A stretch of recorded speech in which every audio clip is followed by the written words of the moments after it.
Yes, y'all, and you don't stop, ladies and gentlemen. Welcome back to Football Therapy with me, your host, Jan, treating the microphone like a sweet, sweet lady. This is not what I do to women. I hope you do well. I really do hope that. Chelsea news. This is Chelsea news here in the Stamford Bridge studio. I'm mindful my arms might. Okay. Here in the Stamford Bridge studio, talking about Jude Bellingham. Ooh la la! Todd Boehly doing his thing, splashing them American dollars, making it rain all over the European football industry, saying we will pay for Jude. Rude Jude, the dude. I'm sorry for that. Look, an absolute baller, possibly the best teenager in the world in terms of high-profile plays for Dortmund, once of Birmingham. Bellingham of Birmingham, coming to West London, possibly. So thank you for joining me here in the Stamford Bridge studio with the ghosts of fans past, the silhouettes walking past. Interesting piece of trivia. There used to be a goat silhouette that walked along the back, but I don't know what happened to him. That goat's not here anymore. Pour one out for the goat. Please do drop a like on the video. If you want to show your support to me, I appreciate that. You're welcome to subscribe if you want to, mate. Only if you want to, but should you choose to do so, you should hit that sweet, sweet bell. Oh, bell, bell, baby. Not today, ladies and gentlemen. Right. So, Chelsea have a lot of footballers. Some are out of contract. Some new next-gen footballers. Carney Chukwuemeka. Very, very good. Made his Chelsea debut. We've got Cesare Casadei. These, youngsters we bought from Inter. Lots of players, Ampadu out on loan. We've got loads of senior midfielders, including Ruben Loftus-Cheek, who's seemingly one of the first choice again. Is Billy Gilmore going to come back from Brighton? We're going to buy 1,000 attackers. We've got loads of attackers, but we're going to buy many more, apparently. Loads of midfielders being linked to Jude Bellingham. We're going to buy Nkunku. We've got loads of defenders, but we're going to buy Joško Gvardiol from RB Leipzig. What is happening? What is the plan? Are we truly going to try and implement Todd Boehly's 4-4-3 formation and just squeeze another midfielder on the pitch without anyone noticing? Is that the plan? It could be. But we are going to reflect on stories today regarding Jude Bellingham. I love this player. I love this game. I mean, largely because he's a unique player in the England midfield. I'm, of course, an Englishman and an England fan. Oh, by the way, Thomas Tuchel today, granted in the shitrag Daily Mail, has been linked to the England job, that he would be prepared, should it come available, to manage England. And hot dog, ladies and gentlemen, I would love it, and I think I deserve.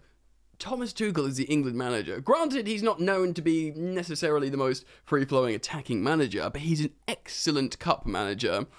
Excellent cup manager. Great. He is a good communicator, even if stuff broke down at Chelsea. Of course, he knows the Chelsea boys. He knows Raheem, the Dream. He knows Mason Mount. He knows Chile. He knows Reece James.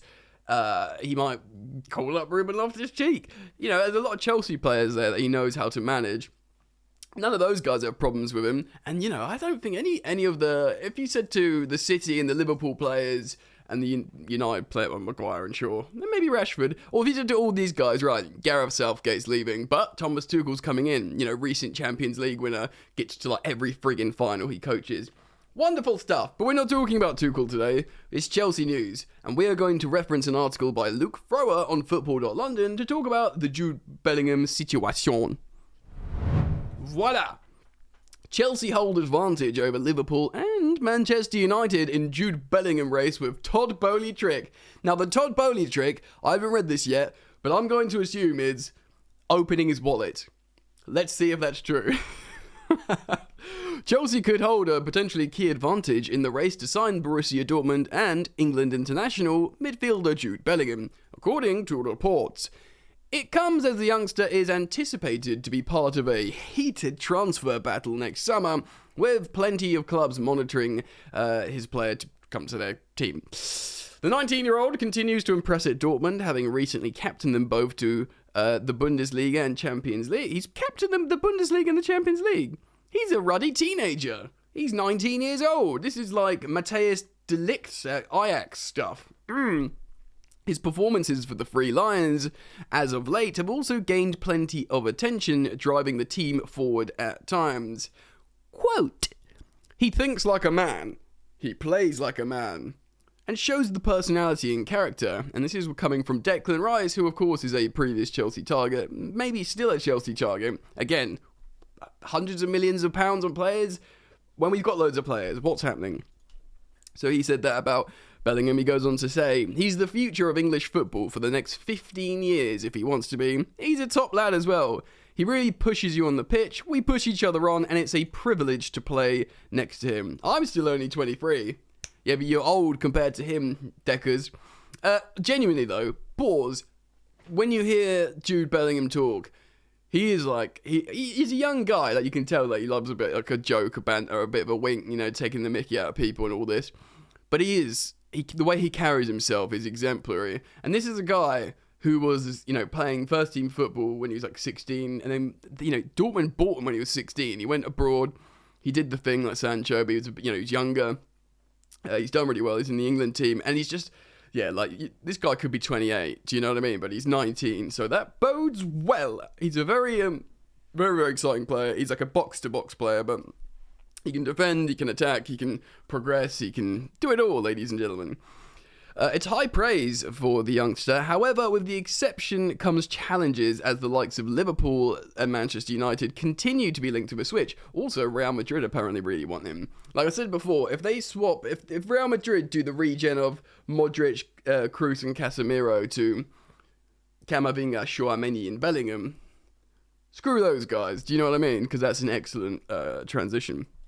It means the Blues will have to find a way to show they are the best option of the bunch, with Todd Boehly already just doing that. Well, first of all, Man United, well, they might be in the Champions League next season. We'll have to see. According to Sport Bild, via Sport Witness, of course, Sport Bild is a big German publication over in Germany. The Blues are willing to pay over £87 million sterling, which is I think over 100 million euros. I don't know what the pound is at the moment, but it's not very strong to land the youngster, while the American businessman is already said, to be putting in the groundwork to get a move done.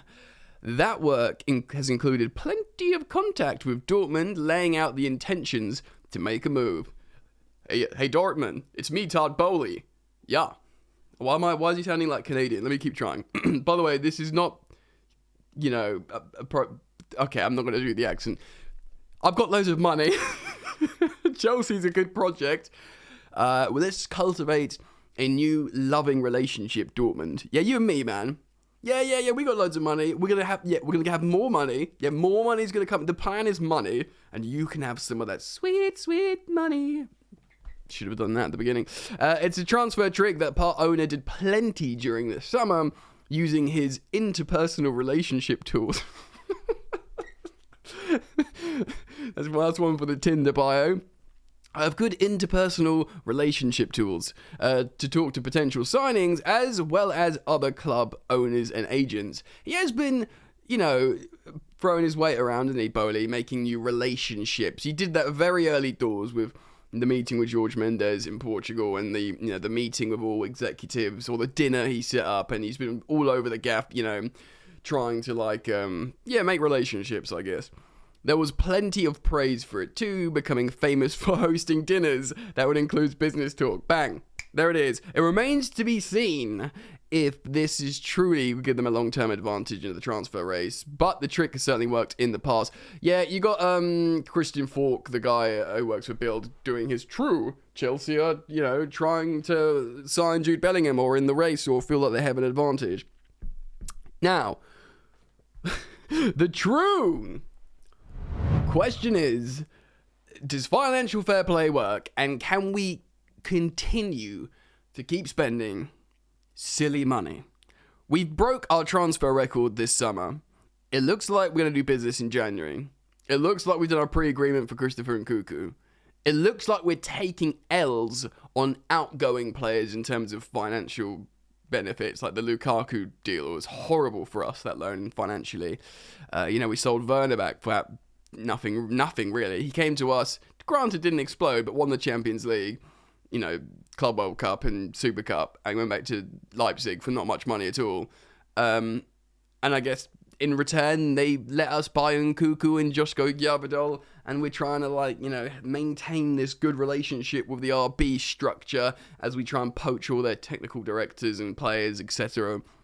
Now, what is the plan here, ladies and gentlemen?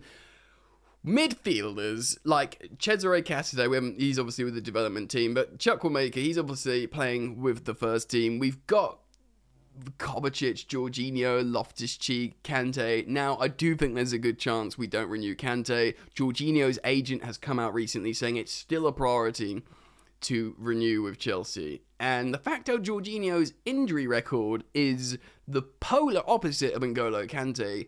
It does make you think, okay, and Jorginho might look a bit, he's looking a bit revitalised under Graham Potter, though. I'm just so mindful not to fall into this trap. Do you know what I mean? I'm so Kante is unique. If they're both fit and you say renew one, I go, N'Golo Kante, every day of the week, twice on Sunday, mate. And that's no disrespect to Jorginho, a player who I respect his unique ability, but Kante is just different level, different gravy, he's mustard, etc., etc. But Kante is never bloody fit. And also, he costs a lot of money. So maybe Kante goes, maybe, and I suppose Thiago Silva might go and Gvardiol could come in. Kind of makes sense with that. And obviously, Cesar Azpilicueta is going to be slowed down. Kind of makes sense with the centre-back, fine. What? Jude Bellingham, he comes to Chelsea to start. Obviously. You don't spend 100 milli on a player to rotate in. He comes to Chelsea to start, and so if we're playing a midfield three, he could be a number 8 with Mason Mount, and then, Kovacic, Loftus-Cheek, Jorginho. I don't know, man. What do you think? I'd love it. Again, I'm maintaining my same position on this. Fun. Sick players. I'm 33 years old. I know I look 21, but I'm 33 years old, but I still get excited about these high-profile signings coming in. But after a while, you want to see, some continuity, because that brings faith in the project. If you keep signing superstars just every summer, it's just an indication that stuff isn't necessarily going well. And, you're just trying to refresh it and start again. There has to come a point where we're right, we've got a good team now. We don't need to sign that many players. Maybe there's just the beginning, the refresh that Todd Boehly wants. Right, we want this midfielder, this midfielder, this midfielder. We're starting again. We'll see who makes it through the old regime. And that's seemingly going to be Reece James, Mason Mount, I guess, Ben Chilwell, in Thiago Silva. Do you know what I mean? These kind of players. And I guess although he hadn't played before, really, Armando Broja obviously signed a new long-term deal as well. And they're everything else, we're going to bring our players in for our data-led project with our man, Graham Potter. This is not the Tuchel thing anymore. And we've got to bring these superstars in. And then obviously we've got all these youngsters coming through and we're trying to build the second generation. They have to know about financial fair play. Todd Boehly spoke, whether it was at the SALT conference or a previous time he spoke, he was saying, look, financial fair play is starting to show its teeth. He said that. So brother knows. He knows the situation. So as long as you know the situation, my guy, because you are spending big dollar. And I guess we're going to be okay. Look, man, I'm gassed if we sign Jude Bellingham. He's an awesome player. He's very, very exciting. He's one of those players that I think would just look really good in the Chelsea kit as well, in Chelsea blue. And yeah, just don't go and wuss out and go to Man City and play football with Erling Haaland. That's a boring, wussy route. Come and struggle in the shiny lights of West London. Join the project. Don't join the robots. The project always over the robots, I'd say. But yeah, I'm interested to put it out to you guys, so let me know what you think. Are you gassed on this? How do you see it work? Who's coming? Who's going? What's the plan? How do you feel? What did you have for breakfast? Comment down below. Thank you for dropping a like, and you are welcome to subscribe. And hit the sweet, sweet bell. I can't do it today, man. Maybe I'm a bit poorly. Anyway, I look forward to seeing you very soon. Peace.